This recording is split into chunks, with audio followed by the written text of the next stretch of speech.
Bismillahirrahmanirrahim. Assalamualaikum warahmatullahi wabarakatuh. Alhamdulillahirabbil alamin.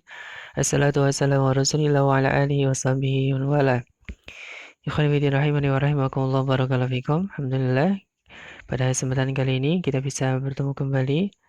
Insyaallah kita akan melanjutkan pelajaran kita di pelajaran hadis. Nah, barakallahu fikum. Kita akan melanjutkan di pelajaran yang ke-8, yaitu tentang dosa-dosa besar. Hadisnya dari hadis Abi Bakrah, ya. Nafi' bin Haris radhiyallahu anhu qala Rasulullah sallallahu alaihi wasallam, ala unabbiukum bi akbaril kaba'ir salasa. Jadi Rasul SAW di sini bertanya kepada sahabatnya, ya, maukah ya kalian aku tunjukkan ya tentang dosa besar sebanyak 3 kali. Nah, menunjukkan bentuk agar para sahabatnya tertarik, nah, perhatian. Apa perkara dosa besar tersebut? Nah, maka para sahabat menjawab, "Qulna bala ya Rasulullah." Nah, tentu wahai Rasulullah sallallahu alaihi wasallam. Qalu, ya, ala usyraq uh, ala usyraku billah wa uququl walidain wa kana muttaki'an fajalasa faqala ala wa qawlu zur wa syahadatu zur fama zala yukarriruha hatta kulna laitahu sakat. Nah, kemudian Rasulullah SAW di sini menjelaskan dosa besar tersebut adalah yang pertama al-usyriku billah, yaitu berbuat syirik kepada Allah. Kemudian yang kedua adalah wa uququl walidain, yaitu durhaka kepada kedua orang tua. Kemudian selanjutnya adalah ala qaulu zur, yaitu ucapan dusta.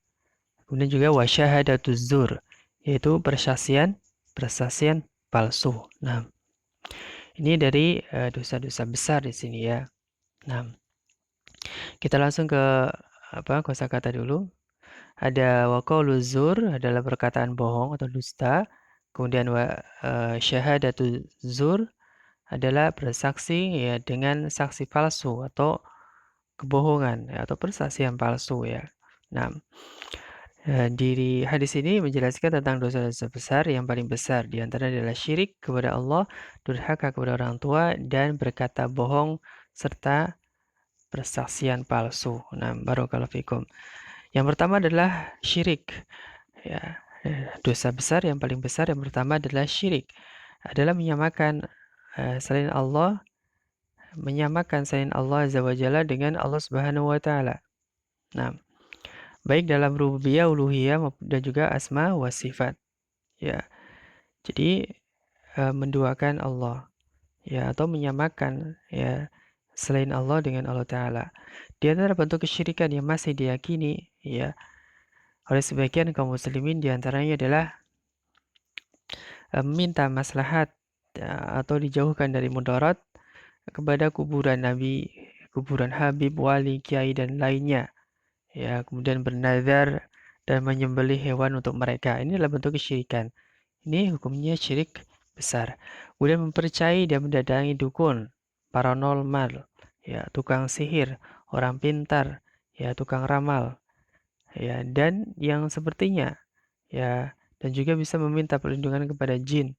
Ini adalah bentuk-bentuk kesyirikan. Kemudian mempercayai jimat, tongkat, keris, ya, susuk, pusaka, ya, atau juga mungkin ramalan bintang dan yang lainnya, ya, ini termasuk dari bentuk-bentuk kesyirikan. Kemudian juga mempercayai dan menggunakan jampi-jampi seperti pelet, guna, dan lain-lainnya. Ini adalah bentuk-bentuk kesyirikan yang sampai sekarang itu masih marak, ya, yang masih terjadi di tengah-tengah masyarakat kita. Nah, maka ya kita harus berhati-hati, ya, jangan sampai ya terjerumus ke dalam perbuatan syirik tersebut, ya. Jadi kesyirikan dalam rububiyah, misalnya dia meyakini ya ada ya selain Allah yang bisa memberi rizki, ya ada dari selain Allah yang bisa menimpakan mudarat. Ini bentuk syirik kepada rububiyah.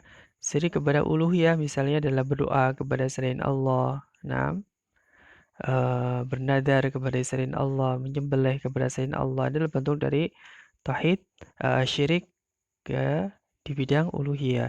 Dan syirik di dalam asma wa sifat ya misalnya adalah dia menyamakan makhluk ya dengan menamai makhluk dengan nama-nama yang khusus hanya untuk Allah semata.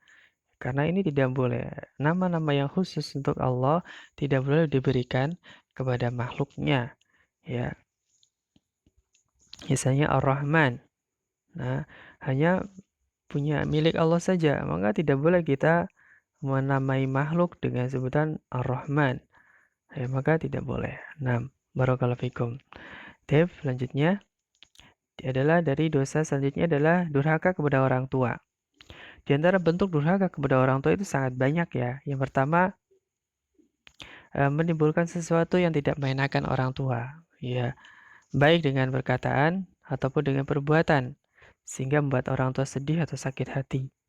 Ya, ini adalah bentuk dari durhaka.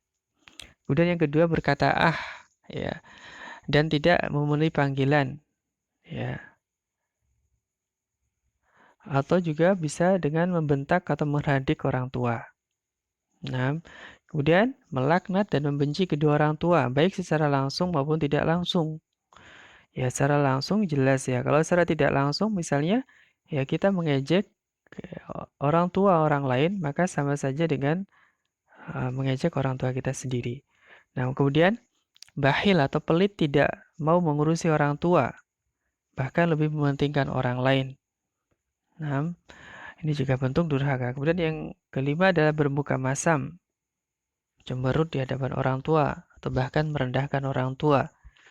Kemudian menyuruh orang tua, misalnya untuk menyapu, mencuci, menyiapkan pakaian atau makanan ya. Ini adalah bentuk durhaka karena kebalikannya kita yang harus membantu orang tua ya. Menyapu rumahnya, mencucikan bajunya, menyiapkan makanannya adalah tugas kita sebagai seorang anak.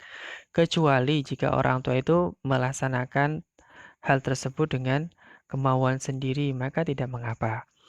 Kemudian yang ketujuh adalah pekerjaan tersebut misalnya jadi karena pekerjaan tersebut tidak pantas bagi orang tua ya tadi yang menyapu mencuci baju kita rumah kita itu tidak pantas. Nah, yang kesembilan adalah memasukkan dulu yang kedelapan dulu menyebutkan kejelekan orang tua di hadapan orang banyak ya menyebutkan kejelekan orang tua kita sendiri di hadapan orang banyak atau mencemarkan nama baik orang tua maka termasuk durhaka dan memasukkan kemungkaran di dalam rumah orang tua misalnya alat musik rokok dan semisalnya. Nah, maka juga termasuk bentuk kedurhakaan kepada orang tua. Kemudian lebih taat kepada istri daripada orang tua.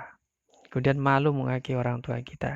Nah, barakallahu fikum kemudian ada bentuk dari hukuk ya atau durhaka kepada kedua orang tua. Nah, sebisa mungkin kita untuk bisa menjauhi dari perbuatan-perbuatan tersebut karena termasuk dosa besar. Nah, apa ancamannya dari durhaka kepada orang tua? Ya, dalam sebuah hadis, ya Rasulullah SAW bersabda, babani ya ma'ajjalani uqubatuha fid dunya ya al-bahyu wal uquq. Nah, dua perbuatan dosa yang Allah cepatkan azabnya atau siksanya di dunia. Yang pertama adalah perbuatan zalim dan yang kedua adalah al-uquq, yaitu durhaka kepada orang tua. Jadi durhaka kepada orang tua itu azabnya disegerakan di dunia. Ya, di dunia saja diazab akan diberi balasan apalagi nanti di akhirat menunjukkan ya bahwasanya durhaka kepada orang tua merupakan dosa dosa besar. Nah, barakallahu fikum. Kemudian dosa besar yang selanjutnya adalah perkataan dusta ya. Dusta merupakan sifat orang munafik dan membawa kepada kejahatan. Sebagaimana Rasulullah SAW bahwasanya dusta termasuk dari ciri-ciri orang munafik. Ya, ayatul munafiki salasun idza haddasa kadzaba wa idza wa'ada akhlafa wa idza tumina khana. Ciri orang munafik ada tiga. Jika berkata dia dusta, jika berjanji ia menyelisihi, dan jika diberi amanah dia hianat. Nah, barakallahu fikum. Jadi uh, perkataan dusta termasuk dari dosa besar karena ciri-ciri orang munafik. Nah, dan perilaku keseharian untuk menjauhi sebab-sebab yang mengantarkan kepada dosa-dosa besar. Bersungguh-sungguh untuk jujur dalam ucapan dan perbuatan dalam rangka menjalankan ketaatan kepada Allah Ta'ala. Kemudian biografi hadis, biografi perawi hadis, tadi ada sahabat Abu Bakrah, namanya adalah Nufai bin Haris al-Thaqafi. Ya, beliau merupakan bekas budak Rasul SAW yang dimerdekakan. Nah, kemudian beliau adalah sahabat yang salih dan wara, ya, dan juga merupakan ahli fikih dari kalangan para sahabat. Dan barakallahu fikum, ini saja di pelajaran yang ke 8 di pelajaran hadis. Mudah-mudahan bisa dipahami dan kita mengambil pelajaran di dalamnya. Nah, barakallahu fikum, wallahu ta'ala alam, subhanakallahumma bihamdika, asyhadu an la ilaha illa anta, astaghfiruka wa atubu ilaik. Assalamualaikum warahmatullahi wabarakatuh.